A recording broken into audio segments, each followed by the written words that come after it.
আবারও শিশু খাদ্যে বিষ। এই মুহূর্তে যে খবর উঠে আসছে, অঙ্গনওয়াড়ি কেন্দ্রের খিচুড়িতে কেঁচো। অঙ্গনওয়াড়ি কেন্দ্রের খিচুড়িতে কেঁচো। মুর্শিদাবাদের ঘটনা, মুর্শিদাবাদের রানীতলার অঙ্গনওয়াড়ি কেন্দ্রের ঘটনা। অঙ্গনওয়াড়ি কেন্দ্রের সামনে বিক্ষোভ দেখাচ্ছেন সাধারণ মানুষ। খাবারের মান নিয়ে প্রশ্ন তুলে বিক্ষোভ। এই মুহূর্তে সেই ছবি দেখতে পাচ্ছেন। মুর্শিদাবাদের অঙ্গনওয়াড়ি কেন্দ্র অর্থাৎ আইসিডিএস কেন্দ্রে খিচুড়িতে পোকা, খিচুড়িতে কেঁচো। এই মুহূর্তে সেই ছবি দেখতে পাচ্ছেন। খিচুড়িতে কেঁচোর অভিযোগ। এই মুহূর্তে সেই ছবি দেখতে পাচ্ছেন। মুর্শিদাবাদের ঘটনা। আবারও শিশুর পাতে বিষ, আবারও শিশু খাদ্যে বিষ। এই মুহূর্তে সেই অভিযোগ উঠে আসছে মুর্শিদাবাদ থেকে। অঙ্গনওয়াড়ি কেন্দ্রের খিচুড়িতে কেঁচো। মুর্শিদাবাদের রানীতলার অঙ্গনওয়াড়ি কেন্দ্রের ঘটনা। অঙ্গনওয়াড়ি কেন্দ্রের সামনে বিক্ষোভ সাধারণ মানুষের। খাবারের মান নিয়ে প্রশ্ন তুলে বিক্ষোভ। এই মুহূর্তে সেই ছবি দেখতে পাচ্ছেন। অঙ্গনওয়াড়ি কেন্দ্রের খিচুড়িতে কেঁচো, আবারও শিশু খাদ্যে বিষ। এই মুহূর্তে সেই ছবি দেখতে পাচ্ছেন। আমরা টিকটিকি দেখেছিলাম খিচুড়িতে, আমরা সাপ পর্যন্ত দেখেছি, ডালে পোকা দেখেছি, আরশোলা দেখেছি, এবার কেঁচো। অঙ্গনওয়াড়ি কেন্দ্রের খিচুড়িতে কেঁচো, এমনই অভিযোগ উঠে আসছে। সেই ছবি দেখতে পাচ্ছেন, সেই ছবি দেখতে পাচ্ছেন। আমরা লাল মার্ক করে দিচ্ছি, দেখুন এই ছবি। অঙ্গনওয়াড়ি কেন্দ্রের খিচুড়িতে কেঁচো। মুর্শিদাবাদের রানীতলার অঙ্গনওয়াড়ি কেন্দ্রের ঘটনা।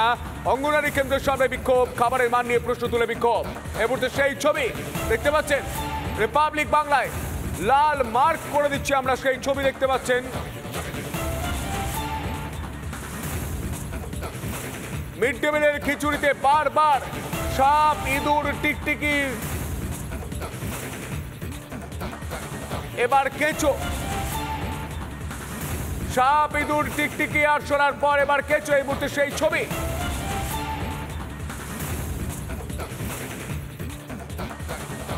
নির্বাচনের দিন এগিয়ে আসছে এবং যতদিন এগিয়ে আসছে প্রার্থীরা কিন্তু জোর কদমে তাদের প্রচার চালিয়ে যাচ্ছেন। আমরাও চলতে চলতে বলতে বলতে তাদের সাথে কথা বলে নিচ্ছি। মেদিনীপুরের তৃণমূল প্রার্থী জুন মালিয়া, তার সঙ্গেও কথা বলেছি আমরা। তিনি কিন্তু পদ্মগড়ে জোড়া ফুল ফোটাতে আত্মবিশ্বাসী। শুনুন তিনি কি বলছেন।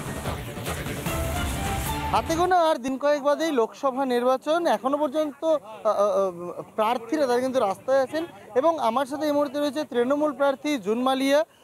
রাস্তায় নেমে চলতে চলতে কিভাবে প্রচার করছে আমি জুনদির সাথে কথা বলার চেষ্টা করবো একটু। কিভাবে প্রচার চলছে, মানুষের কাছে যাচ্ছ, কি বলছো? কি আবার বলবো, মানুষে কি বলবো, মানুষ তো দেখছে যে দিদি কতটা কাজ করেছেন মমতা দি ওনাদের জন্য। মানুষ তো মুখিয়ে আছে আমাদের ভোট দেওয়ার জন্য।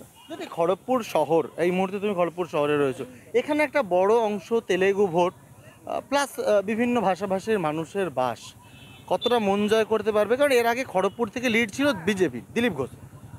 বিজেপি লিড দিয়েছে 5 বছর আগে, 2019-এর কথা, রাত গাই বাদ গাই। তার মানে এবারে মানে আত্মবিশ্বাস তুঙ্গে, এবার তোমার দিকেই পুরোটা আত্মবিশ্বাস তুঙ্গে হচ্ছে, কারণ যেখানে যাচ্ছি মানুষ স্বতঃস্ফূর্তভাবে এগিয়ে আসছে। মানুষ স্বতঃস্ফূর্তভাবে আসছে, আমার সঙ্গে কথা বলছে। সে দুঃখের কথাই হোক বা সুখের কথাই হোক, বলছে তো কথা, সেটাই একটা পজিটিভ। দিদি অগ্নিমিত্র পাল তো তোমায় পাত্তাই দিচ্ছে না। অগ্নি পাত্তা দেওয়ার কে? ওকে, ও তো আমার অপোজিশনে দাঁড়িয়েছে। ও আমাকে পাত্তা দিক না দিক তাতে ইট ডাজন্ট ম্যাটার। আমাকে মানুষ পাত্তা দিচ্ছে, যেটা অগ্নিকে মানুষ পাত্তা দিচ্ছে না যেখানে যাচ্ছে। এক সময় খুব ভালো বন্ধু ছিলে, আজকে একদম ভোটের ময়দানে লড়াই, বন্ধুত্বটা থাকছে? বন্ধুত্বের জায়গায় থাকবে। আমি তো বারবার বলছি যে পলিটিক্সের জায়গায়, পার্সোনাল রিলেশনশিপের জায়গায়। এত গরমে কিভাবে ভোট প্রচার হচ্ছে, সঙ্গে কি থাকছে? কিছুই থাকছে না। আমার গাড়িতে দেখো জল ছাড়া কিছু নেই।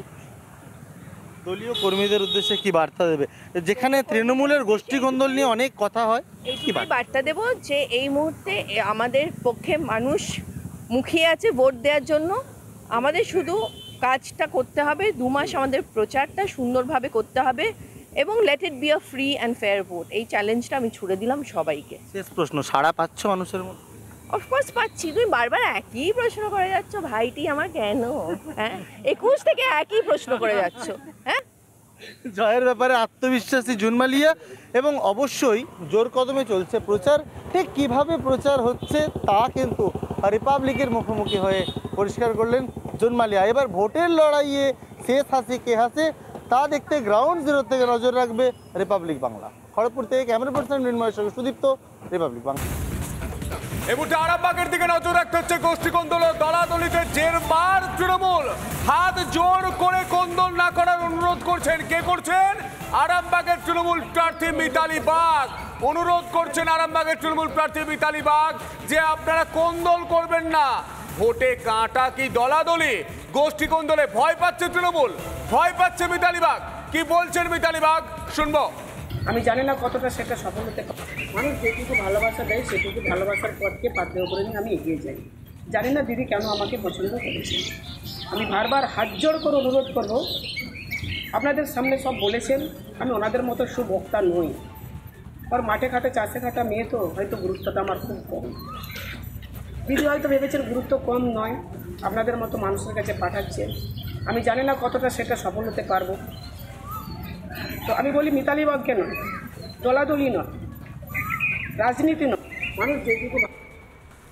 আর এই বিষয় নিয়ে স্থানীয় বিজেপি নেতা সুদীপ কুশারি তিনি ঠিক কি বলছেন, শুনবো।